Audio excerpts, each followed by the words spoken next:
This is a presentation on what nurses need to know about being a graduate student. And beyond that, what nurses need to know about being a successful and happy graduate student.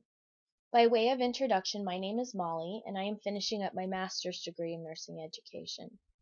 Pursuing an advanced degree in nursing is a huge decision, one that if you were anything like me, took a lot of investigation and contemplation. So the first thing I want to do is to tell you congratulations. You have taken a step in a direction that is full of new opportunities, and just getting to this point is a huge accomplishment. But now you're probably asking yourself a lot of different questions. My big one was, now what? While I can't tell you exactly what your experience is going to be like or everything that you're going to need to know, I can give you some important insights that I have learned along the way.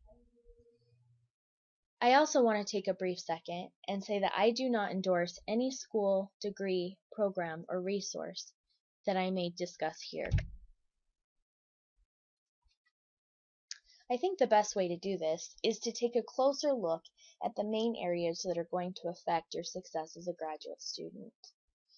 Things I want to touch on are your support systems, at your skills and abilities, at the expectations of grad students, and at some of the resources that may help. When I went to my grad school orientation, I went thinking that they were going to tell me exactly what I needed to do and how to do it. The problem was that didn't happen.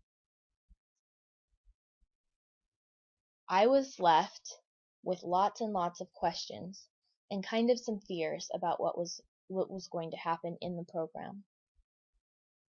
So, I want you all to know that you can begin this process with confidence, and you should. It is expected that you don't know anything, but I also want to give you some ideas of how to determine what it is you need to do to be prepared. The first thing I did was to make a list of all of the different questions that I had. I looked at the syllabus and the handbook and reviewed all of the notes that I had taken during orientation. So, now that I had this huge list of questions, I had to find the answers. And some of the places I looked were other students who were already in the program. And this wasn't hard for me because there were a lot of students in the program I was in at the hospital that I worked at. Another thing that I would highly recommend is developing mentoring relationships with those who already have the degree that you're seeking. I still often ask them for advice or have them critique my work. Just going through the process of looking through the syllabus and the handbook also answered a lot of the questions that I had, and it also told me who to contact if I had more. I also explored the program's website. It was great because it told me a lot more about the school and the resources that were available for students. The last thing I did was I used the internet. This was helpful because I found ideas about organization, working with professors, and general etiquette for grad students. So then after I had all of these questions answered, I made a plan. And the first thing I did was looked at my support system. Do you have what you need to be successful? Well, what is it that you need?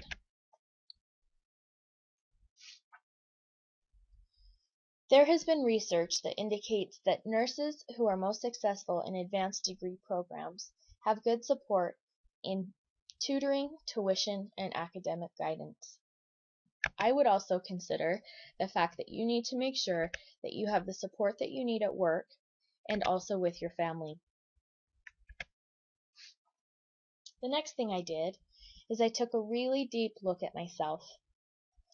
Some things to consider with this would be, what is your learning style? How comfortable are you with technology and the programs that will be used in your courses? What is your writing ability? How is your reading comprehension? How comfortable are you in front of others? What are your study habits like? Do you understand the process of research? And what is your understanding level of the field of study that you are going to be learning about in your program? Another thing I did that can be really hard is I ask those closest to me and my mentors to give me some honest feedback about things that they thought I needed to work on.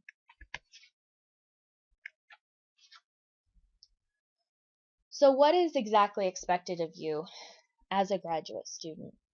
One of the things that I noticed at orientation was all of the academic jargon that was used. It felt like my first clinical experience all over again, a new world and a new language.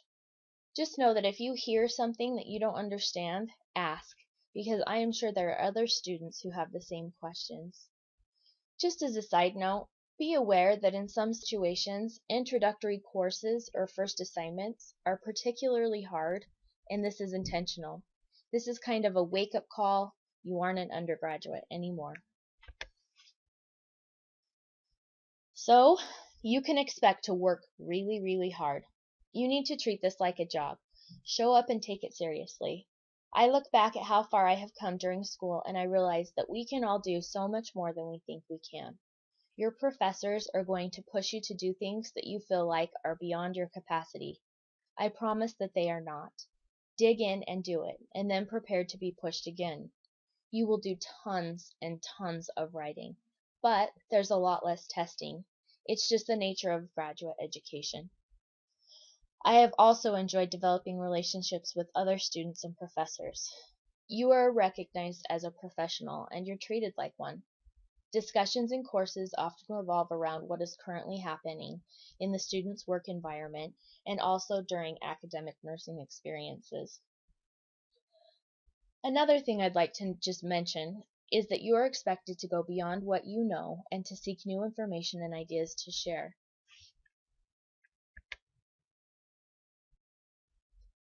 So this may seem like a no-brainer, but you really do need to act professional. So consider your dress and your physical appearance. And also language is a big thing as well. You need to respect other people's viewpoints and the authority of your professors. Always refer to them by doctor unless they tell you otherwise. Support your opinions with evidence. This level of education, if you have an opinion, it needs to be something that research and evidence say is true. Be responsible for your own actions.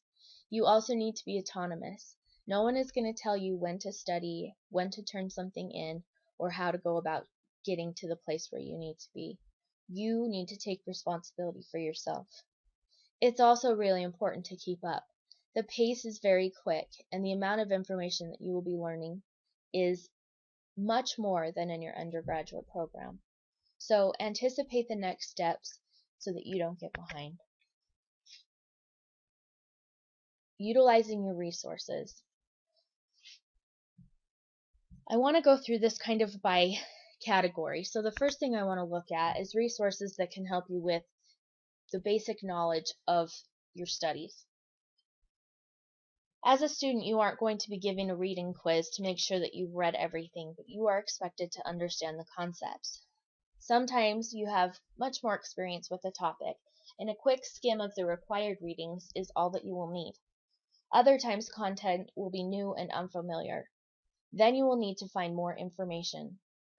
Sometimes the required text just won't cut it, and so look for other ways to learn the material. Optional text, supplemental readings, and professional journals are a great resource. Also, sometimes it's just more fun to talk about experts in the field and kind of review with them where you're at and so that they can help fill those knowledge gaps.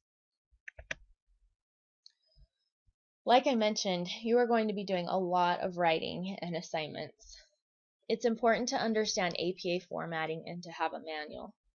There are writing programs that you can use that will actually format your papers and citations for you. Most programs and schools have writing labs where they have people there to help you all of the time. Purdue OWL is also a really great resource. And if you really, really struggle, I would suggest finding an editor, even if you have to pay them a little bit to review your papers. The very last thing I can suggest to you that will be most beneficial for you as you do assignments in writing is to know your rubric. And if you don't know what a rubric is, you are soon going to learn. A rubric is the guidelines that the teacher will give you to grade your assignments. This is a great outline of the expectations of the assignment and will really help guide you as you do your assignments. Research is a huge component at the graduate level. It's really important to understand how to do a literature search and how to use the article databases. Librarians are awesome. They can help you so much. They can get full texts when they're not available online. They can also help you refine your searches and ask the right questions to get the most amount of information. If you have the opportunity to meet a researcher, it's a great chance to ask them questions about how the process works and maybe even identify some areas that need to be researched in your field. Experts in the field are also great because they know what's hot and current in the field and can help you design and think about research topics that are going to be most effective. The last thing I want to do is just give you a few tips and tricks that I have learned. Start with the end in mind. I know this is hard, but you really need to think about what skills and experiences you need to be successful in what you want to do. If you don't know what that is, consider what you love and what motivated you to go back to school. Then think of those things every single time you have an assignment. Begin developing a bank of literature, experts, and ideas. This will help you when you get to your project, thesis, or research. You will have been working on it all along the way, and so it won't seem so overwhelming. Time is very precious, and you may wonder how you're going to get everything done. If you can find ways to make school and work merge, you can kill two birds with one stone. Often employers will recognize opportunities within your schoolwork to get things done there as well. Look at the assignment. Have you done something similar in another class, even in undergrad? Save some steps and use what you have already done. Keep all of your references. Often you will be asked to find an article that supports your opinion on a topic and write about it or discuss it in class or in a forum. Many times, I have been able to go back into my database of articles that I have used for other assignments and save myself the time of doing a new lit search. Family and life are still important. While it is important to concentrate on your studies, you don't want to miss out on the big stuff, so be organized and decide what things you just can't give up and then work around them. I have always been one who likes to produce an amazing product. I have learned with everything that I have on my plate, sometimes a B is best, and I have to feel that I have given the best work that I can and still met the obligations that I have outside of school. The last thing I would say is that fear and anxiety paralyze us. It isn't your friend, and it leads to a lot of problems, as we know as nurses. So I would suggest that you take a deep breath and recognize that you can do this. This is something that many before you have done, and I myself, with everything I have on my plate, was able to accomplish. Find something that inspires you. Find something that motivates you, and use that. I wish you all the best. Good luck.